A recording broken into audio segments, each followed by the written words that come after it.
வணக்க மக்களே, இந்த வீடியோவை பார்த்து யாரும் ஆபாச பதிவு என்று நினைத்துவிட வேண்டாம். ஆடை என்பது ஒவ்வொருவரின் தனிப்பட்ட சுதந்திரம்தான்.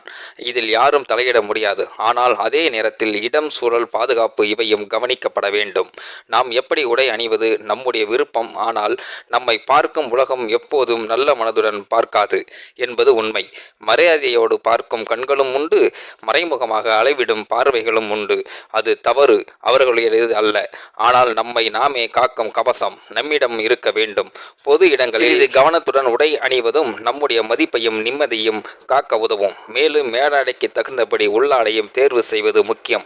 சில நேரங்களில் கவனக்குறைவால் அந்த படத்தில் தெரிவது போல் இருந்தால் நமக்கே சௌகரியமாக மாறக்கூடும். அதேபோல் பயணம் செய்யும் பொழுது அல்லது கூட்டம் அதிகமாக இடங்களில் சிறிய கவனக்குறைவுகளும் நமக்கே சிரமமாக மாறக்கூடும். ஆடை சுதந்திரம் இருக்கட்டும், அதே நேரத்தில் சுயமரியாதையும் பாதுகாப்பும் கூடவே இருக்கட்டும். இது குற்றம் சாட்டுவதற்காக அல்ல, கவனமாக இருக்க வேண்டும் என்ற ஒரு நினைவூட்டல் மட்டுமே. தவறாக எடுத்துக்கொள்ள வேண்டாம்.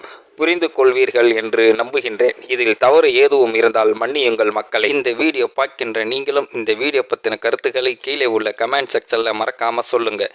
வீடியோ பிடித்திருந்தால் லைக் பண்ணிக்கிங்க, மற்றவங்களுக்கும் ஷேர் பண்ணிக்கிங்க. அப்படியே நம்ம சேனலையும் சப்ஸ்கிரைப் பண்ணிக்கிங்க. நன்றி, வணக்கம் மக்களே.